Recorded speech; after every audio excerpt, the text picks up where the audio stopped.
ದೆಹಲಿ ಪ್ರವಾಸದಲ್ಲಿರುವ DCM DK Shivakumar ಇವತ್ತು high command ನಾಯಕರ ಜೊತೆ ಸಮಾಲೋಚನೆ ನಡೆಸಲಿದ್ದಾರೆ. ಹೈಕಮಾಂಡ್ ನಾಯಕರಾದ ರಾಹುಲ್ ಗಾಂಧಿ, ಮಲ್ಲಿಕಾರ್ಜುನ ಖರ್ಗೆ, ಕೆಸಿ ವೇಣುಗೋಪಾಲ್ರನ್ನ ಭೇಟಿಯಾಗಿ ಉಪಚುನಾವಣೆಯ ಗೆಲುವು, ಬಿಜೆಪಿ, ವಕ್ಫ್ ಹೋರಾಟ ಹಾಗೂ ಪ್ರಸಕ್ತ ರಾಜಕೀಯ ವಿದ್ಯಮಾನಗಳ ಬಗ್ಗೆ ಮಾಹಿತಿ ನೀಡಲಿದ್ದಾರೆ. ನಂತರ ಕೇಂದ್ರ ಜಲ ಸಚಿವ ಸಿಆರ್ ಪಾಟೀಲ್ ಭೇಟಿಯಾಗಿ ನೀರಾವರಿ ವ್ಯಾಜ್ಯಗಳ ಕುರಿತು ಡಿಕೆಶಿ ಚರ್ಚೆ ನಡೆಸಲಿದ್ದಾರೆ. ಬೈ ಎಲೆಕ್ಷನ್ ಗೆಲುವಿನ ಉತ್ಸಾಹದಲ್ಲಿರುವ ಕಾಂಗ್ರೆಸ್ನಲ್ಲಿ ಸಚಿವ ಸಂಪುಟ ಸರ್ಜರಿ ಬಗ್ಗೆ ಚರ್ಚೆಗಳು ಶುರುವಾಗಿವೆ. ಈ ಮಧ್ಯೆ ಇದೀಗ ಡಿಸಿಎಂ ಡಿಕೆ ಶಿವಕುಮಾರ್ ಅವರೇ ಪರೋಕ್ಷವಾಗಿ ಸಚಿವ ಸಂಪುಟ ಪುನರ್ರಚನೆ ಬಗ್ಗೆ ಸುಳಿವು ಕೊಟ್ಟಿದ್ದಾರೆ. ಸೋನಿಯಾ ಗಾಂಧಿಯೇ ಪ್ರಧಾನಮಂತ್ರಿ ಹುದ್ದೆಯನ್ನೇ ತ್ಯಾಗ ಮಾಡಿದ್ದಾರೆ. ನಾವು ಕೆಲ ಮಂತ್ರಿಗಳು 2 ವರ್ಷದೊಳಗೆ ಅಧಿಕಾರ ತ್ಯಾಗ ಮಾಡಬೇಕು ಅಂತ ಸಂದೇಶ ಕೊಟ್ಟಿದ್ದೇವೆ ಅಂತ ಸುಳಿವು ಕೊಟ್ಟಿದ್ದಾರೆ. ನಾವ್ಯಾವ್ದಾದ್ರು ಪಂಚಾಯತಿ ಮೆಂಬರ್ಗೆ ಚೇರ್ಮನ್ಗಳಿಗೆ 1 ವರ್ಷ ಮಾಡಿಬಿಡ್ತೀವಿ, 6 ತಿಂಗಳು ಮಾಡಿರ್ತೀವಿ, 2.5 ವರ್ಷ ಮಾಡ್ತೀವಿ. ನಾವನ್ನ ರಾಜೀನಾಮೆ ಕೊಡಿಸ್ಬೇಕಾದ್ರೆ ಆ ದೇವರೇ ಕಾಪಾಡಬೇಕು ಅಲ್ಲ. ರಾಜೀನಾಮೆ ಈಗ ಬೇರೆ ಚೇರ್ಮನ್ರು ಬೇರೆ 2 ವರ್ಷ ಮಾಡಿಬಿಟ್ಟಿದ್ದೀವಿ. ಕೆಲವರು ಮಂತ್ರಿಗಳಿಗೂ ಕೂಡ ಆ ಸಂದೇಶನ ಕೂಡ ನಾವು ಕೊಟ್ಟಿದ್ದೀವಿ. ಈಗ ನಾನು ಚರ್ಚೆ ಮಾಡೋಕ್ಕೆ ಹೋಗುವುದಿಲ್ಲ ನಾನು. ಹಾಗೆ ಬಿಜೆಪಿ ರೆಬೆಲ್ಸ್ ಟೀಮ್ ವಕ್ಫ್ ಹೋರಾಟ ಇವತ್ತು ಯಾದಗಿರಿಯಲ್ಲಿ ನಡೆಯಲಿದ್ದು, ಬೀದರ್ನಿಂದ ಶುರುವಾದ ಈ ಹೋರಾಟ ಕಲಬುರಗಿ ಮುಗಿಸಿ ಈಗ ಯಾದಗಿರಿಯನ್ನ ಪ್ರವೇಶ ಮಾಡಿದೆ. ಕೊಂಗಡಿ ಗ್ರಾಮದಲ್ಲಿ ಬೆಳಗ್ಗೆ 9 ಗಂಟೆಗೆ ಬಸನಗೌಡ ಪಾಟೀಲ್ ಯತ್ನಾಳ್ ನೇತೃತ್ವದಲ್ಲಿ ಹೋರಾಟ ಆರಂಭವಾಗಲಿದೆ. ಕೃಷಿ ಭೂಮಿ ವಕ್ಫ್ಗೆ ಸೇರಿರುವ ರೈತರ ಜೊತೆ ಜನಜಾಗೃತಿ ಸಮಾವೇಶ ನಡೆಸಲಿದ್ದಾರೆ. ಆದರೆ ಯತ್ನಾಳ್ ನೇತೃತ್ವದ ಹೋರಾಟಕ್ಕೆ ಜಿಲ್ಲಾ ಬಿಜೆಪಿ ನಾಯಕರು ಗೈರಾಗುವ ಸಾಧ್ಯತೆ ಇದೆ. ಯತ್ನಾಳ್ಗೆ ಮಾಜಿ ಸಚಿವ ರಮೇಶ್ ಜಾರಕಿಹೊಳಿ, ಜಿಎಂ ಸಿದ್ದೇಶ್ವರ್, ಬಿವಿ ನಾಯ್ಕ್, ಅರವಿಂದ್ ಲಿಂಬಾವಳಿ, ಕುಮಾರ್ ಬಂಗಾರಪ್ಪ ಸೇರಿದಂತೆ ರೈತ ಮುಖಂಡರು ಸಾಥ್ ನೀಡಲಿದ್ದಾರೆ. ಬಿಜೆಪಿಯಲ್ಲಿ ಆಂತರಿಕ ಬೇಗುದಿ ದಿನೇ ದಿನೇ ಹೆಚ್ಚಾಗ್ತಾ ಇದೆ. ಬಿಜೆಪಿ ರೆಬೆಲ್ಗಳ ನಡೆಗೆ ಯಡಿಯೂರಪ್ಪ ಗರಂ ಆಗಿದ್ದಾರೆ. ಬೆಂಗಳೂರಿನಲ್ಲಿ ಮಾತನಾಡಿದ ಬಿಎಸ್ ಯಡಿಯೂರಪ್ಪ, ಬಸನಗೌಡ ಪಾಟೀಲ್ ಯತ್ನಾಳ್ ಸೇರಿ ಎಲ್ಲರೂ ಹೋರಾಟ ಮಾಡೋದನ್ನ ಬಿಟ್ಟು ನಮ್ಮ ಜೊತೆ ಸೇರಿ ಹೋರಾಟ ಮಾಡಿ ಅಂತ ವಿನಂತಿ ಮಾಡಿದ್ರು. ಸ್ವಪ್ರತಿಷ್ಠೆಯಾಗಿ ಇದೆಲ್ಲ ಮಾಡ್ತಿರೋದು ಶೋಭೆ ತರುವಂತದ್ದು ಅಲ್ಲ ಅಂತ ಹೇಳಿದ್ದಾರೆ. ಇವತ್ತು ಬಸನಗೌಡ ಪಾಟೀಲ್ ಯತ್ನಾಳ್ ಇವರೆಲ್ಲರೂ ಸಹ ಹೋರಾಟ ಮಾಡೋದನ್ನು ಕೈ ಬಿಟ್ಟು ನಮ್ಮ ಜೊತೆಗೆ ಒಟ್ಟಾಗಿ ಸೇರಿ ಕೆಲಸ ಮಾಡಿ ಅಂತ ವಿಜಯೇಂದ್ರ ಅವರು ರಾಜ್ಯದ ಅಧ್ಯಕ್ಷರಿಗೆ ವಿನಂತಿ ಮಾಡಿಕೊಂಡ್ರು. ಆದರೂ ಸಹ ಅವರು ಸ್ವಪ್ರತಿಷ್ಠೆಯಿಂದ ಇದೆಲ್ಲ ಮಾಡ್ತಿರುವಂಥದ್ದು ಅವ್ರಿಗೆ ಶೋಭೆ ತರುವಂಥದ್ದಲ್ಲ. ಈಗಲಾದರೂ ಅವರು ಜಾಗೃತರಾಗಿ ಬಂದು ಎಲ್ಲರೂ ಒಟ್ಟಾಗಿ ಸೇರಿ ಪಕ್ಷವನ್ನು ಬಲಪಡಿಸೋದಕ್ಕೆ ಅವರೆಲ್ಲರೂ ಸಹಕಾರ ಕೊಡಬೇಕು ಅಂತ ನಾವು ವಿನಂತಿ. ಬರಲ್ಲ ಅಂತಿದ್ದಾರೆ ಸರ್ ಅವರು. ಇಲ್ಲ, ನಮ್ಮ ಡ್ಯೂಟಿ ನಾವು ಮಾಡ್ತೀವಪ್ಪ, ಉಳಿದಂಥದ್ದು ಅವ್ರಿಗೆ ಬಿಟ್ಟದ್ದು ಕೇಂದ್ರದ ನಾಯಕರಿಗೆ ಬಿಟ್ಟು. ವರಿಷ್ಠ ಗಮನಕ್ಕೆ ತರ್ತೀರಾ ಸರ್ ಇದನ್ನ? ಅಲ್ಲ, ವರಿಷ್ಠ ಗಮನಕ್ಕೆ ಎಲ್ಲ ಗೊತ್ತಿರುತ್ತೆ, ನೋಡೋಣ ಏನು ಮಾಡ್ತಾರೆ. ಬಿಎಸ್ವೈ ಹೇಳಿಕೆಗೆ ಯತ್ನಾಳ್ ಕೌಂಟರ್ ಕೊಟ್ಟಿದ್ದಾರೆ. ಯಾರದ್ದೋ ಮುಲಾಜಿಗೆ ಬಿದ್ದು ಹೋರಾಟಕ್ಕೆ ಹೋಗಬೇಡಿ ಅಂತ ಹೇಳೋದು ನೈತಿಕತೆ ಅಲ್ಲ. ನಾವು ನಮ್ಮ ಮಠ ಮಾನ್ಯಗಳು ರೈತರ ಆಸ್ತಿ ಉಳಿಸಲು ಬಂದಿದ್ದೇವೆ. ನಾವ್ಯಾರು ಸಿಎಂ ಆಗಲು, ರಾಜ್ಯಾಧ್ಯಕ್ಷ ಆಗಲು ಬಂದಿಲ್ಲ. ನಮ್ಮ ವಿರುದ್ಧ ಶಿಸ್ತು ಕ್ರಮ ಕೈಗೊಳ್ಳಕ್ಕೆ ನೀವ್ಯಾರು ಅಂತ ಪ್ರಶ್ನೆ ಮಾಡಿದ್ದಾರೆ. ನಾವೇನು ಗ್ರಾಮ ಪಕ್ಷದೊಳಗೆ ಇದೀವ್ರಿ. ನಾವು ಭಾರತ್ ಮಾತಾಕ್ಕೆ ಜೈ ಅಂತೀವಿ, ಜೈ ನರೇಂದ್ರ ಮೋದಿ ಅವ್ರು ಅಂತೀವಿ, ಅಟಲ್ ಬಿಹಾರಿ ವಾಜಪೇಯಿಗೆ ಜೈ ಅಂತೀವಿ. ಈಗೆಲ್ಲರೂ ರಾಜ್ಯ ನಾಯಕರೇ ಇದೀವಿ. ನಾವು ರಾಜ್ಯ ನಾಯಕರು ಬಿಟ್ಟೆ ನಾವೇನು ಗ್ರಾಮ ಪಂಚಾಯತ್ ನಾಯಕರಿದೇನ? ಹೌದು, ನಾವು ಯಾಕೆ ಟೀಮ್ ನಾವು ಮುಖ್ಯಮಂತ್ರಿ ಆಗಲಕ್ಕೆ ಯಾರು ಯೋಗ್ಯರಿಲ್ಲ. ನಮ್ಮ ವಿರುದ್ಧ ಯಾರ್ದಾರು ಭ್ರಷ್ಟಾಚಾರ ಆರೋಪ ಅದಾವನು? ಯಾರ್ದಾರು ಮನಿ ಮುಂಚೆವನು? ಇಲ್ಲ. ನಮ್ಮ ಮ್ಯಾಗ ಯಾವ ಆರೋಪಗಳಿಲ್ಲ. ಅದಕ್ಕೆ ನಮ್ಮ ಮ್ಯಾಗ ಕೇಸುಗಳು ಬರೀ ಪೊಲೀಸರು ಕೇಸ್ ಹಾಕ್ಲಾಕ. ಇನ್ನು ಯತ್ನಾಳ್ ಟೀಮ್ ವಿರುದ್ಧ ರೇಣುಕಾಚಾರ್ಯ ಗುಡುಗಿದ್ದಾರೆ. ಬಿಜೆಪಿ ರಾಜ್ಯಾಧ್ಯಕ್ಷ ವಿಜಯೇಂದ್ರ ಅವರನ್ನ ಮುಂದಿನ ಸಿಎಂ ಮಾಡಲು ಪಣ ತೊಟ್ಟಿದ್ದು, ದಾವಣಗೆರೆಯಿಂದ ನಾವು ಸಂದೇಶ ಕೊಡ್ತೀವಿ ಅಂತ ಹೇಳಿದ್ದಾರೆ. ಮುಂದಿನ ದಿನಮಾನಗಳಲ್ಲಿ ಬಹಳಷ್ಟು ಜನ ನಾವೆಲ್ಲ ಮಾಜಿ ಶಾಸಕ ಮುಖಂಡರು ಸೇರಿ ತೀರ್ಮಾನ ಮಾಡಿದ್ವಿ. ಈ ದಾವಣಗೆರೆ ಜಿಲ್ಲೆಯ ಇಡೀ ರಾಜ್ಯಕ್ಕೆ ಸಂದೇಶ ವಿಜಯೇಂದ್ರ ಅವರು ಈ ರಾಜ್ಯದಲ್ಲಿ ಮತ್ತೊಂದು ಮುಖ್ಯಮಂತ್ರಿ ಆಗಬೇಕು. ನಾವು ಸೂರ್ಯಚಂದ್ರ ಯಕ್ಷಿಸಂದೇವು ದಾವಣಗೆರೆ ಜಿಲ್ಲೆಯಲ್ಲಿ ಲಕ್ಷಾಂತರ ಜನ ಸೇರಿಸಿ ಈ ರಾಜ್ಯಕ್ಕೆ ಒಂದು ಸಂದೇಶವನ್ನು ಕೊಡ್ತೀವಿ. ಯಾವುದೇ ದುಷ್ಟಶಕ್ತಿಗಳನ್ನು ತಡೆಯಕ್ಕಾಗಲ್ಲ. ವಿಜಯೇಂದ್ರನ ಮುಂದಿನ ಮುಖ್ಯಮಂತ್ರಿ ಮಾಡಿ ಮಾಡ್ಕೊಳ್ತಾರೆ. ಮುಂದಿನ ಶಾಸಕ ಯತ್ನಾಳ್ ವಿರುದ್ಧವೂ ಬಾಗಲಕೋಟೆಯಲ್ಲಿ ಕಾಶಪ್ಪನವರು ಗರಂ ಆಗಿದ್ದಾರೆ. ಸಮಾಜದ ಹೆಸರನ್ನ ನಿಮ್ಮ ರಾಜಕೀಯಕ್ಕೆ ಬಳಸಿಕೊಳ್ಬೇಡಿ. ನಿಮ್ಮ ತಾಕತ್ತು ದಮ್ ಇದ್ರೆ ವೈಯಕ್ತಿಕ ಶಕ್ತಿ ಮೇಲೆ ಹೋರಾಡಿ. ನನ್ನ ಬಗ್ಗೆ ಹಾಗೂ ನನ್ನ ಕುಟುಂಬದ ಬಗ್ಗೆ ಮಾತಾಡಿದ್ರೆ ಸಹಿಸೋದಿಲ್ಲ ಅಂತ ಕಾಶಪ್ಪನವರು ಕಿಡಿಕಾರಿದ್ದಾರೆ. ಪಂಚಮಸಾಲಿ ರಾಷ್ಟ್ರೀಯ ಅಧ್ಯಕ್ಷ ಅನ್ನೋದು ಗೌರವ ಇಲ್ಲ. ನಾನು ವಿಭೂತಿ ಹಚ್ಚೋದನ್ನ ಹಂಗಿಸ್ತೀರಿ, ಸರ್ಕಾರ ಬಂದ ಮೇಲೆ ಬಾಯಿ ಬಿಡ್ತಿಲ್ಲ ಅಂತೀರಿ. ನನ್ನ ಬಗ್ಗೆ, ನನ್ನ ಧರ್ಮದ ಬಗ್ಗೆ ಮಾತಾಡೋ ಅಧಿಕಾರ ಯಾರು ಕೊಟ್ಟಿದ್ದಾರೆ ಅಂತ ವಾಗ್ದಾಳಿ ನಡೆಸಿದ್ದಾರೆ. ಕೇವಲ ಬಸನಗೌಡ ಪಾಟೀಲ್ ಯತ್ನಾಳ್ ಅವರು ಪದೇ ಪದೇ ಅವರ ಪಕ್ಷದ ನಾಯಕರಿಗೆ ಇವರು ಮಾತಾಡುವಂಥದ್ದು, ಅಲ್ಲಿ ಹೇಳೋದು ಪಂಚಮಸಾಲಿ ಸಮಾಜದಲ್ಲಿ ನನಗೆ ನನ್ನ ಹಿಂದೆ ಜನ ಇದ್ದಾರೆ ಅಂತೇಳಿ ಇವತ್ತು ಹೈಕಮಾಂಡ್ ನನಗೆ ಕಿತ್ತಾಕಾಗ್ತಾ ಇಲ್ಲ ಅನ್ನೋದನ್ನು ಸಮಾಜದ ಹೆಸರಾಗಿ ಬಳಸ್ಕೊತಾ ಇದ್ದಾರೆ ಇವರು. ಸಮಾಜನ ಹುಟ್ಟಿರ್ಬೋದು ನೀವು ಸಮಾಜದಲ್ಲಿ, ನಾನು ಹುಟ್ಟಿದ್ದೀನಿ ಸಮಾಜದಲ್ಲಿ. ಸಮಾಜದ ಹೆಸರನ್ನು ಬಳಕೆ ಮಾಡಿಕೊಂಡು ಇವರು ತಮ್ಮ ಪಕ್ಷದ ನಾಯಕರಿಗೆ ಅನಿಸುವಂಥದ್ದು ಇದು ಸರಿನಾ? ನಿಮ್ಮ ತಾಕತ್ತು ದಮ್ ಇದ್ದರೆ ನಿಮ್ಮ ವೈಯಕ್ತಿಕವಾಗಿ ನಿಮ್ಮ ಪಕ್ಷದಲ್ಲಿ ರಾಜಕಾರಣ ಮಾಡಿರಿ. ಅದನ್ನು ಬಿಟ್ಟು ಇನ್ನೊಬ್ರಿಗೆ ಬೇಯ್ದು ದೊಡ್ಡವನಾಗ್ತೀನಿ ಅಂತ ನೀವೇನಾದರೂ ಭಾವಿಸಿದರೆ ಇದು ಕೇಳೋದಿಲ್ಲ, ಇದು ನಡೆಯೋದಿಲ್ಲ. ರಾಜ್ಯದಲ್ಲಿ ಗ್ಯಾರಂಟಿ ಕದನ ಮತ್ತೆ ಮುನ್ನೆಲೆಗೆ ಬಂದಿದೆ. 2 ಗ್ಯಾರಂಟಿಗಳು ರದ್ದು ಮಾಡೋದ್ರಿಂದ ಅನುದಾನ ಸರಿಯಾಗತ್ತೆ ಅಂತ ಕಾಂಗ್ರೆಸ್ ಶಾಸಕ ಗವಿಯಪ್ಪ ಸ್ಫೋಟಕ ಹೇಳಿಕೆ ಕೊಟ್ಟಿದ್ದಾರೆ. ಗ್ಯಾರಂಟಿಗಳಿಂದ ಆಶ್ರಯ ಮನೆಗಳು ಬರ್ತಾ ಇಲ್ಲ, ಉಚಿತ ಬಸ್ ಪ್ರಯಾಣ ಸೇರಿದಂತೆ ಇನ್ನೆರಡು ಗ್ಯಾರಂಟಿಗಳನ್ನ ಕಡಿಮೆ ಮಾಡೋಕೆ ಸಿಎಂಗೆ ಹೇಳ್ತೀವಿ, ಅವರೇನು ತೀರ್ಮಾನ ಮಾಡ್ತಾರೆ ನೋಡೋಣ ಅಂತ ಹೇಳಿದ್ದಾರೆ. ಅವ್ರ ಮೇಲೆ ಬಿಡುವಾಗ ಏನಂದರೆ ಈ ಗ್ಯಾರಂಟಿ ಸ್ಕೀಮ್ಸ್ ಇರೋದ್ರಿಂದ ಸ್ವಲ್ಪ ಮನೆಗಳು ಕೊಡೋದು ಸ್ವಲ್ಪ ಕಷ್ಟ ಆಗ್ತಾಯಿದೆ. ಇವಾಗ ಅದೇ ನಾವು ಮುಖ್ಯಮಂತ್ರಿಗಳು ಕೇಳ್ತಾ ಇದ್ವಿ, ಸ್ವಲ್ಪ 2-3 ಈ ಗಾಡಿನಲ್ಲಿ ಅಡ್ಡಾಡೋದು ಸ್ವಲ್ಪ ಯಾವ 1-2 ಯಾವ ಬೇಕಾಗಿಲ್ಲ ಅಂತ ಅವ್ರು ತೆಗೆದುಬಿಟ್ಟು ಮನೆಗಳು ಕೊಟ್ರಿ ಅಂತ ಹೇಳ್ಬಿಟ್ಟು ಕೇಳ್ಬೇಕು ಅಂದ್ಕೊಂಡಿದ್ದೀನಿ. ನೋಡೋಣ ಅಂತ ಮುಖ್ಯಮಂತ್ರಿಗಳು ಅವರು ತೀರ್ಮಾನ ಅವ್ರ ಮೇಲೆ ಬಿಟ್ಟಿದ್ದು, ಅವ್ರು ಏನು ತೀರ್ಮಾನ ಮಾಡ್ತಾರೆ ಅದಕ್ಕೆ ನಾವು ಭದ್ರವಾಗಿರ್ತೀವಿ. ನಾವು ಕೂಡ ನಿಮಗೆ ಸಾಧ್ಯ ಆದಷ್ಟು ಏನೋ ಒಂದು ಪರಾಯ ವ್ಯವಸ್ಥೆ ಮಾಡ್ತಾ ಇದ್ದಾರೆ ಈ ವರ್ಷ ಕೂಡ ಒಂದು. ಈ ವಿಚಾರವಾಗಿ ಯಾದಗಿರಿಯಲ್ಲಿ ಸಚಿವ ಶರಣಬಸಪ್ಪ ದರ್ಶನಾಪುರ ಪ್ರತಿಕ್ರಿಯೆ ಕೊಟ್ಟಿದ್ದು, ಗ್ಯಾರಂಟಿ ಕಟ್ ಮಾಡುವ ವಿಚಾರ ಶಾಸಕರು ಹೇಳಬಹುದು, ಅಂತಿಮವಾಗಿ ಸರ್ಕಾರ ನಿರ್ಧಾರ ಮಾಡುತ್ತೆ. ಕೇವಲ ಗವಿಯಪ್ಪ ಅವರಿಗೆ ಮಾತ್ರ ಕಡಿಮೆ ಬಂದಿಲ್ಲ. ನಂಜುಂಡಪ್ಪ ವರದಿ ಮರುಪರಿಶೀಲನೆಗೆ ಸಿಎಂ ಸಮಿತಿ ರಚಿಸಿದ್ದಾರೆ. ಕಮಿಟಿ ವರದಿ ಆಧಾರದ ಮೇಲೆ ಹಿಂದುಳಿದ ತಾಲೂಕುಗಳಿಗೆ ಹೆಚ್ಚಿನ ಅನುದಾನ ಬರುತ್ತೆ ಅಂತ ಹೇಳಿದ್ರು. ಪಕ್ಷದ ಅಧ್ಯಕ್ಷರು, ರಾಷ್ಟ್ರೀಯ ಅಧ್ಯಕ್ಷರು ನಾವೆಲ್ಲ ಕೂಡ ಅದ್ರ ಬಗ್ಗೆ ಪ್ರಶ್ನೆನೇ ಉದ್ಭವ ಆಗೋದಿಲ್ಲ ಅಂತ ಹೇಳ್ಯಾರ. ಯಾಕೆ ಒಂದು ಸರ್ತಿ ಮಾತು ಕೊಟ್ಟ ಮ್ಯಾಕ ಇಂಪ್ಲಿಮೆಂಟ್ ಮಾಡಿದ ಮ್ಯಾಕ ನಾವು ಹಿಂದೆ ಸರಿದ್ರೆ ತಪ್ಪಿಸ್ತರ ಸ್ಥಾನದಾಗ ನಿಂತಿರ್ತೀವಿ. ಆ ಕೆಲಸ ಮೊದಲು.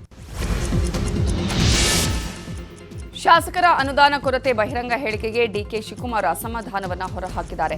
ಗವಿಯಪ್ಪ ಹಾಗೆ ಹೇಳಿದ್ದಾರೆ ಅಂತ ನಾನು ಅಂದ್ಕೊಳ್ಳಲ್ಲ, ಒಂದ್ ವೇಳೆ ಆ ರೀತಿಯಲ್ಲಿ ಮಾತನಾಡಿದ್ರೆ ಶಿಸ್ತು ಕ್ರಮ ಜಾರಿ ಮಾಡಬೇಕಾಗುತ್ತೆ ಅಂತ ಎಚ್ಚರಿಸಿದ್ದಾರೆ. ಗ್ಯಾರಂಟಿ ನಿಲ್ಲಿಸುವಂತ ಹೇಳಿದ್ದಾರೆ ಅಂತ ನಾನು ಒಪ್ಪಲ್ಲ, ಎಲ್ಲ ಶಾಸಕರಿಗೂ ಅನುದಾನವನ್ನ ಕೊಟ್ಟಿದ್ದೇವೆ, ಗವಿಯಪ್ಪಗೆ ಸರಿಯಾದ ಮಾಹಿತಿ ಇಲ್ಲ ಅನ್ಸುತ್ತೆ ಅಂತ ಹೇಳಿದ್ದಾರೆ. ನೋಡಿ, ನನಗೆ ಗ್ಯಾರಂಟಿ ನಿಲ್ಲಿಸಿ ಅಂತ ಹೇಳಿದ್ದಾರೆ ಅನ್ನೋದು ನಂಬಿಕೆ ಇಲ್ಲ, ನನಗೆ ಹೇಳಕ್ಕಾಗಲ್ಲ. But if you has done, I will ask him to make an explanation. ಯಾವ ಗ್ಯಾರಂಟಿನೂ no question of changing, no question of withdrawing, it will continue, further continue. ನಾವು ಅವ್ರಿಗೆ ಪಾಪ ಮಾಹಿತಿ ಇಲ್ಲ ಅಂತ ಕಾಣ್ತದೆ, ಮಾಹಿತಿ ನಾವು ಮಾಡ್ತೀವಿ. No question, no MLA should speak. ಸಚಿವ ಸತೀಶ್ ಜಾರಕಿಹೊಳಿ ಮಾತನಾಡಿ, ಬಜೆಟ್ ಅಲ್ಲಿ ಏನಿದೆಯೋ ಅದನ್ನು ಕೊಡ್ತಾ ಇದ್ದೇವೆ, ಹೆಚ್ಚಿಗೆ ಏನು ಕೊಡ್ತಾ ಇಲ್ಲ. ಹೆಚ್ಚಿಗೆ ಡಿಮ್ಯಾಂಡ್ ಮಾಡಿದ್ರೆ ಅದನ್ನು ಕೊಡೋದಕ್ಕಾಗಲ್ಲ. ಬಜೆಟ್ ಅಲ್ಲಿ ಕೊಟ್ಟಿರೋದನ್ನ ಆಯಾ ಇಲಾಖೆಗೆ, ಶಾಸಕರಿಗೆ ಕೊಡುವ ಕೆಲಸ ಆಗ್ತಿದೆ, ಗ್ಯಾರಂಟಿ ಬಂದ್ ಮಾಡಲ್ಲ ಅಂತ ಹೇಳಿದ್ದೇವೆ ಅಂತ ಹೇಳಿದ್ರು. ಶಾಸಕ ಗವಿಯಪ್ಪ ಹೇಳಿಕೆಯನ್ನ ಸಚಿವ KH ಮುನಿಯಪ್ಪ ಟೀಕಿಸಿದ್ದಾರೆ. ಅನುದಾನದಲ್ಲಿ ಏನು ತೊಂದರೆ ಇಲ್ಲ, ಸಿಎಂ ಸಿದ್ದರಾಮಯ್ಯಗೆ ತುಂಬಾ ಅನುಭವ ಇದೆ, 14 ಬಜೆಟ್ ಮಂಡನೆ ಮಾಡಿದ ಅನುಭವವಿದೆ. ಒಂದು ಕಡೆ ಅಭಿವೃದ್ಧಿಗೂ ಹಣ ಕೊಟ್ಟಿದ್ದಾರೆ, ಮತ್ತೊಂದು ಕಡೆ ಗ್ಯಾರಂಟಿಗೂ ಹಣ ಹೊಂದಿಸಿದ್ದಾರೆ. ಉಪಚುನಾವಣೆಯಲ್ಲಿ ಜನ ವಿರೋಧ ಪಕ್ಷಗಳಿಗೆ ಉತ್ತರ ಕೊಟ್ಟಿದ್ದಾರೆ ಅಂತ ಮುನಿಯಪ್ಪ ವಾಗ್ದಾಳಿ ನಡೆಸಿದ್ದಾರೆ. ಹಸಿದವ್ರಿಗೆ ಅನ್ನ ಕೊಡಬೇಕಂತೇಳಿ ಕರ್ನಾಟಕದಲ್ಲಿ ಕಾಂಗ್ರೆಸ್ ಸರ್ಕಾರ, ಸನ್ಮಾನ್ಯ ಸಿದ್ದರಾಮಯ್ಯನವರು, ನಮ್ಮ ಅಧ್ಯಕ್ಷರು ಒಟ್ಟಿಗೆ ಆ ನಿರ್ಣಯವನ್ನು ಮಾಡಿದರು. ಮ್ಯಾನಿಫೆಸ್ಟೋನಲ್ಲಿ ಹೇಳಿದ್ದೀವಿ, ಮ್ಯಾನಿಫೆಸ್ಟೋಲ್ಲಿ 5 ಗ್ಯಾರಂಟಿಗಳ ಬಗ್ಗೆ ಹೇಳಿದ್ದೀವಿ. 100 ಡೇಸಲ್ಲಿ 4 ಗ್ಯಾರಂಟಿ ಮಾಡಿದ್ದೀವಿ. ಒಂದು 4-5 ತಿಂಗಳಲ್ಲಿ ಎಲ್ಲ ಗ್ಯಾರಂಟಿಗಳನ್ನು ಜಾರಿ ಮಾಡಿದ್ದೀವಿ. ಅದರ ಫಲಿತಾಂಶ ಜನ ನಮ್ಮ ಪರವಾಗಿದ್ದಾರೆ. ಎಷ್ಟೇ ಟೀಕೆ ಟಿಪ್ಪಣಿಗಳು BJP ಮತ್ತು ಜನತಾದಳ ಮಾಡಿದರೂ ಕೂಡ ಜನ ನಮ್ಮ ಹಿಂದೆ ಇದ್ದಾರೆ ಅನ್ನೋದನ್ನು ಈ ಉಪಚುನಾವಣೆಗಳಲ್ಲಿ ರುಜುವಾತು ಮಾಡಿದರೆ ಕರ್ನಾಟಕ ಜನದ ಹಸಿದವ್ರಿಗೆ ಅನ್ನ ಕೊಡಬೇಕು. ಶಿವಮೊಗ್ಗ ಜಿಲ್ಲೆಯಿಂದಲೇ ಜೆಡಿಎಸ್ ಆಪರೇಷನ್ ನಡೆದರೆ ತಪ್ಪೇನು ಅಂತ ಸಚಿವ ಮಧು ಬಂಗಾರಪ್ಪ ಹೇಳಿದ್ದ ವಿಚಾರಕ್ಕೆ ಜೆಡಿಎಸ್ ಶಾಸಕಿ ಶಾರದಾ ಪೂರ್ವ ನಾಯ್ಕ್ ಪ್ರತಿಕ್ರಿಯಿಸಿದ್ದಾರೆ. ಸಚಿವರು ಯಾವ ತಪ್ಪು ಕಲ್ಪನೆಯಲ್ಲಿ ಹೇಳಿದ್ದಾರೋ ಗೊತ್ತಿಲ್ಲ, ನಾನು ಆ ರೀತಿಯ ಆಲೋಚನೆ ಮಾಡಿಲ್ಲ. ಜೆಡಿಎಸ್ ಶಾಸಕರು ಬೇರೆ ಪಕ್ಷಕ್ಕೆ ಹೋಗೋ ವಿಚಾರ ಕಿವಿಗೆ ಬಿದ್ದಿಲ್ಲ.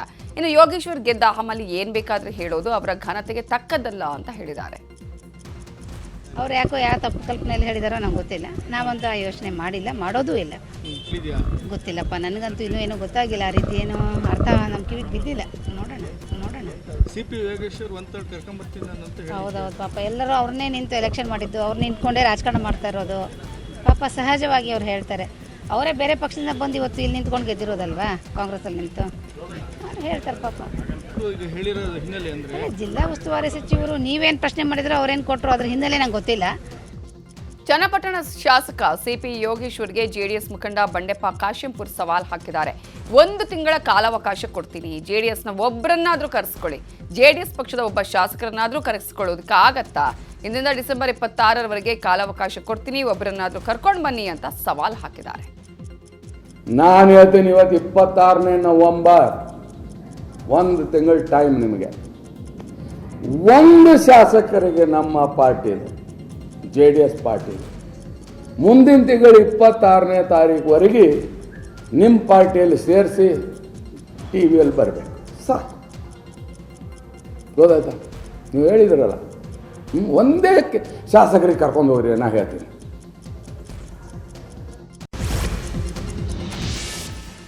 ಶಾಸಕ ಜಿಟಿ ದೇವೇಗೌಡ ಕಾಂಗ್ರೆಸ್ ಓಲೈಕೆ ಮಾಡುವ ವಿಚಾರಕ್ಕೆ ಮೈಸೂರಿನಲ್ಲಿ ಜೆಡಿಎಸ್ ಎಂಎಲ್ಸಿ ಮಂಜೇಗೌಡ ಅವರು ಪ್ರತಿಕ್ರಿಯೆ ಕೊಟ್ಟಿದ್ದಾರೆ. ತಮ್ಮ ತಪ್ಪುಗಳನ್ನು ಮುಚ್ಚಿ ಹಾಕಲು ಈ ಪ್ರಯತ್ನವನ್ನ ಮಾಡ್ತಿದ್ದಾರೆ.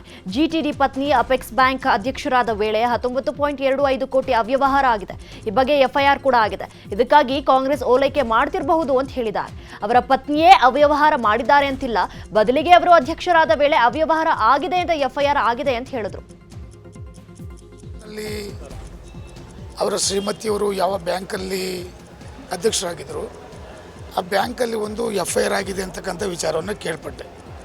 ಏನು 19.25 ಕೋಟಿ ರೂಪಾಯಿದು ಒಂದು FIR ಆಗಿದೆ ಅಂದರೆ ಅವರ ಹೆಸರ ಮೇಲೆ ಆಗಿಲ್ಲ. ಬ್ಯಾಂಕಲ್ಲಿ ಅವತ್ತಿನ ಅಧ್ಯಕ್ಷರು ಯಾರಾಗಿದ್ದರು ಅವರು ಈ ಥರದಲ್ಲಿ ಮಿಸ್ಯೂಸ್ ಆಗಿತ್ತು ಅಂತಕ್ಕಂಥದ್ದನ್ನು ಒಂದು FIR ಆಗಿದೆ ಕೇಳ್ಪಟ್ಟೆ. ಆ FIRಗಳು ಮುಚ್ಕೊಳ್ಳಿಕ್ಕಿರ್ಬೋದು, ಇಲ್ಲಾಂದರೆ ಪ್ರಾಧಿಕಾರದಲ್ಲಿ ಹಲವಾರುಗಳು ಬರ್ತಾ ಇವೆ, ಸೈಟ್ ತಗೊಂಡವ್ರೆ ಅಂತೇಳಿ ಅದನ್ನು ಮುಚ್ಕೊಳ್ಳೋಕ್ಕಿರ್ಬೋದು. ಇವತ್ತು ಯಾವುದೇ ಒಬ್ಬ ರಾಜಕಾರಣಿ ಬೇರೆ ಪಕ್ಷಕ್ಕೆ ಹೋಗ್ತಾರೆ ಅಂತಂದರೆ ತಮ್ಮ ಮಾಡಿರ್ತಕ್ಕಂಥ ಅವ್ರು ಮುಚ್ಕೊಳ್ಳಿಕ್ಕೆ ಹೋಗ್ತಿರ್ತಕ್ಕಂಥ ನನ್ನ ಅಭಿಪ್ರಾಯ. ಬೆಂಗಳೂರು ಹೈಕೋರ್ಟ್ನಲ್ಲಿ ಮುಡಾ ಕೇಸ್ ವಿಚಾರಣೆ ನಡೆಯಿತು. ಸಿಬಿಐ ತನಿಖೆಗೆ ವಹಿಸಲು ಸ್ನೇಹಮಯಿ ಕೃಷ್ಣ ಮನವಿ ಕೋರಿದರು. ಅರ್ಜಿ ವಿಚಾರಣೆ ಮಾಡಿದ ಹೈಕೋರ್ಟ್ ಡಿಸೆಂಬರ್ 10ಕ್ಕೆ ಅರ್ಜಿ ವಿಚಾರಣೆ ಮುಂದೂಡಿದೆ. ವಿಚಾರಣೆಗೆ ಮೈಸೂರು ಲೋಕಾಯುಕ್ತ SP ಉದೇಶ್ ಹಾಜರಾಗಿದ್ದರು. ತನಿಖಾ ವರದಿ ಸಲ್ಲಿಕೆಗೆ ಬಂದಿದ್ರು ಎನ್ನಲಾಗಿದ್ದು, ಸಿಬಿಐಗೆ ಕೋರಿದ್ದ ಅರ್ಜಿ ವಿಚಾರಣೆ ಮುಂದೂಡಿಕೆ ಆಗಿದ್ದರಿಂದ ತನಿಖಾ ವರದಿಯನ್ನ ಸಲ್ಲಿಕೆ ಮಾಡಿಲ್ಲ. ತನಿಖಾ ವರದಿ ಸಲ್ಲಿಕೆ ಮಾಡದ ತನಿಖಾಧಿಕಾರಿ ಉದೇಶ್ ವಾಪಸ್ಸಾಗಿದ್ದಾರೆ. ದರ್ಶನ್ ಜಾಮೀನು ಅರ್ಜಿಯ ವಿಚಾರಣೆ ಗುರುವಾರಕ್ಕೆ ಮುಂದೂಡಿಕೆಯಾಗಿದೆ. ಹೈಕೋರ್ಟ್ನಲ್ಲಿ ದರ್ಶನ್ ಪರ ಸುದೀರ್ಘ ವಾದ ನಡೆಯಿತು. ಈ ಪ್ರಕರಣದಲ್ಲಿ ಕಕ್ಷಿದಾರರಾದ ದರ್ಶನ್ ಅವರನ್ನ ಸಿಲುಕಿಸೋದಕ್ಕೆ ದೊಡ್ಡ ಪ್ರಯತ್ನ ನಡೆದಿದೆ ಅಂತ ವಕೀಲರು ಸಂಶಯ ವ್ಯಕ್ತಪಡಿಸಿದ್ದಾರೆ. ತನಿಖಾಧಿಕಾರಿಗಳು ನೀಡಿರುವ ಮಾಹಿತಿಯಂತೆ ರೇಣುಕಾಸ್ವಾಮಿ ಕಿಡ್ನಾಪ್ ಮಾಡಲಾಗಿದೆ. ಚಿತ್ರದುರ್ಗದಿಂದ ಬರ್ತಿದ್ದಾಗ ರೇಣುಕಾಸ್ವಾಮಿ ಬಳಿಯಿಂದನೇ ಆರೋಪಿಗಳು ಹಣ ಪಾವತಿಸಿದ್ದಾರೆ ಎಂದು ಹೇಳಲಾಗಿದೆ. ಕಿಡ್ನಾಪ್ ಮಾಡಿರೋ ವ್ಯಕ್ತಿ ಹಣ ಪಾವತಿ ಮಾಡೋದಕ್ಕೆ ಹೇಗೆ ಸಾಧ್ಯ ಅಂತ ವಾದಿಸಿದ್ದಾರೆ ಅಂತ ತಿಳಿದು ಬಂದಿದೆ. ದರ್ಶನ್ ಸ್ವಇಚ್ಛಾ ಹೇಳಿಕೆ ಸೇರಿದಂತೆ ಹಲವು ಅಂಶಗಳನ್ನು ಮುಂದಿಟ್ಟು CV ನಾಗೇಶ್ ಅವರು ವಾದ ಮಾಡಿದ್ದಾರೆ. ಇನ್ನು ಸ್ವಾಮಿ ಕೊಲೆ ಪ್ರಕರಣದಲ್ಲಿ ಅಡಿಷನಲ್ ಚಾರ್ಜ್ ಶೀಟ್ ಸಲ್ಲಿಕೆ ಬಗ್ಗೆ ಬೆಂಗಳೂರು ಪೊಲೀಸ್ ಕಮಿಷನರ್ ಮಾತನಾಡಿದ್ದಾರೆ. ಹೆಚ್ಚುವರಿ ಚಾರ್ಜ್ ಶೀಟ್ ಸಲ್ಲಿಕೆಯಾಗಿದೆ. ಕೆಲವು FSL ರಿಪೋರ್ಟ್ಸ್, ಕೆಲವು ತಾಂತ್ರಿಕ ವರದಿಗಳು ಬಂದಿವೆ.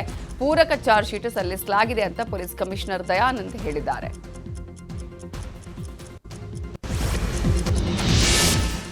ಬಂಗಾಳಕೊಲ್ಲಿಯಲ್ಲಿ ವಾಯುಭಾರ ಕುಸಿತ ಹಿನ್ನೆಲೆ ರಾಜ್ಯದಾದ್ಯಂತ ಭಾರೀ ಮಳೆಯಾಗುವ ಸಾಧ್ಯತೆ ಇದೆ ಅಂತ ಹವಾಮಾನ ಇಲಾಖೆ ಮುನ್ಸೂಚನೆ ಕೊಟ್ಟಿದೆ. ಚಿಕ್ಕಬಳ್ಳಾಪುರ, ಮೈಸೂರು, ತುಮಕೂರು, ರಾಮನಗರ, ಮಂಡ್ಯ, ಬೆಂಗಳೂರು, ಕೋಲಾರದಲ್ಲಿ ಇವತ್ತು ಮತ್ತು ನಾಳೆ ಭಾರೀ ಮಳೆಯಾಗಲಿದೆ ಅಂತ ಹವಾಮಾನ ಇಲಾಖೆ ಮಾಹಿತಿಯನ್ನ ನೀಡಿದೆ.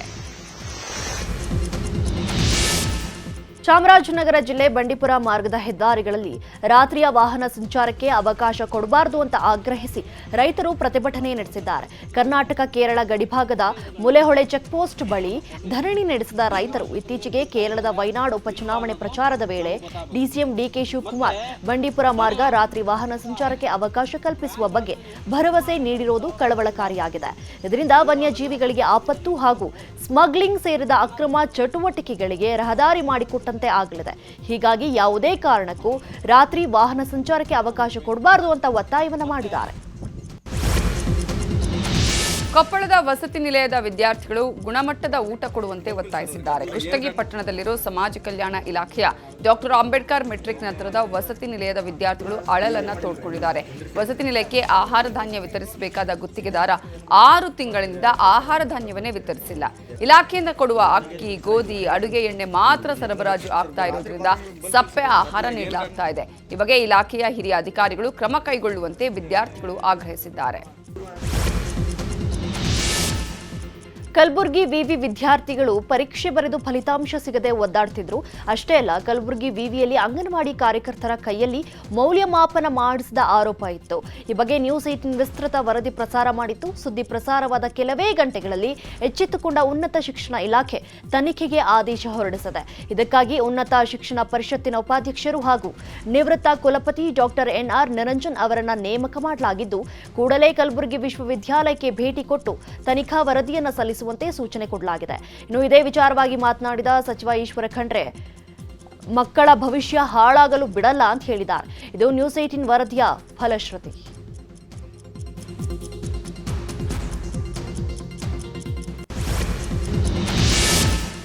ಮಾಜಿ ಸ್ಪೀಕರ್ ರಮೇಶ್ ಕುಮಾರ್ರಿಂದ ಅರಣ್ಯ ಭೂಮಿ ಒತ್ತುವರಿ ಆರೋಪ ವಿಚಾರದ ಬಗ್ಗೆ ಜಿಲ್ಲಾ ಅರಣ್ಯಾಧಿಕಾರಿ ಎಡುಕೊಂಡಲು ಪ್ರತಿಕ್ರಿಯೆ ಕೊಟ್ಟಿದ್ದಾರೆ. ರಮೇಶ್ ಕುಮಾರ್ರಿಂದ ಜಿನಗಲಕುಂಟೆ ಸರ್ವೆ ನಂಬರ್ 2ರಲ್ಲಿ ಅರಣ್ಯ ಭೂಮಿ ಒತ್ತುವರಿಯಾಗಿದೆ. ಈ ಬಗ್ಗೆ ಹೈಕೋರ್ಟ್ ಹಾಗೂ ಕೇಂದ್ರ ಅರಣ್ಯ ಇಲಾಖೆ ಸೂಚನೆಯಂತೆ ಕ್ರಮ ವಹಿಸುತ್ತೇವೆ ಅಂತ ಜಿಲ್ಲಾ ಅರಣ್ಯಾಧಿಕಾರಿ ಎಡುಕೊಂಡಲು ಹೇಳಿದ್ದಾರೆ. ಪತ್ನಿಯನ್ನ ಕೊಲೆ ಮಾಡಿ ಎಸ್ಕೇಪ್ ಆಗಿದ್ದ ಪತಿ ಪೊಲೀಸರಿಗೆ ಸರೆಂಡರ್ ಆಗಿರೋ ಘಟನೆ ಬೆಂಗಳೂರಿನ ಚಂದ್ರ ಲೇಔಟ್ನಲ್ಲಿ ನಡೆದಿದೆ. ಕಳೆದ ಶುಕ್ರವಾರ ಅಕ್ರಮ ಸಂಬಂಧ ಅಂತ ಶಂಕಿಸಿ ಪತ್ನಿ ಗೌಸಿಯಾಳನ್ನ ಹತ್ಯೆ ಮಾಡಿ ಮಗುವನ್ನ ಕರ್ಕೊಂಡು ಇಮ್ರಾನ್ ಎಸ್ಕೇಪ್ ಆಗಿದ್ದ. ಸದ್ಯ ಈಗ ಆತನೇ ಪೊಲೀಸರಿಗೆ ಶರಣಾಗಿದ್ದು ಪತ್ನಿಯನ್ನ ಕೊಂದಿದ್ದಾಗಿ ಒಪ್ಪಿಕೊಂಡಿದ್ದಾನೆ.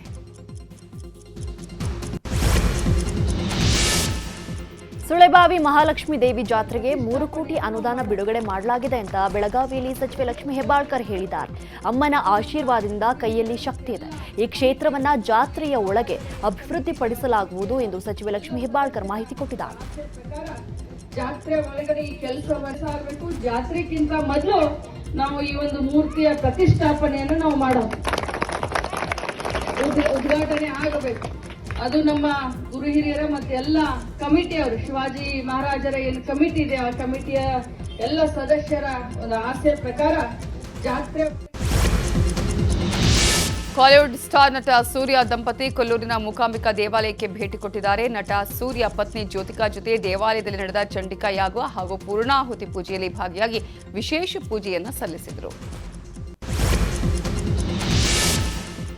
ಟಾಲಿವುಡ್ ನಟ ಬಾಲಕೃಷ್ಣ ಅನ್ಸ್ಟಾಪಬಲ್ ವಿತ್ NBK ಎಂಬ ಕಾರ್ಯಕ್ರಮ ನಡೆಸಿಕೊಡ್ತಾ ಇದ್ದಾರೆ. ಅದರಲ್ಲಿ ಪ್ರತಿ ವಾರ ಒಬ್ಬೊಬ್ಬರು ಸೆಲೆಬ್ರಿಟಿ ಪಾಲ್ಗೊಳ್ತಾರೆ. ಸದ್ಯ ಪುಷ್ಪ 2 ಕಿಸಿಕ್ ಹಾಡಿನ ಮೂಲಕ ಸೆನ್ಸೇಷನ್ ಸೃಷ್ಟಿಸಿರೋ ಶ್ರೀಲೀಲಾ ಈ ವಾರ NBK ಶೋನಲ್ಲಿ ಪಾಲ್ಗೊಳ್ಳಲಿದ್ದಾರೆ.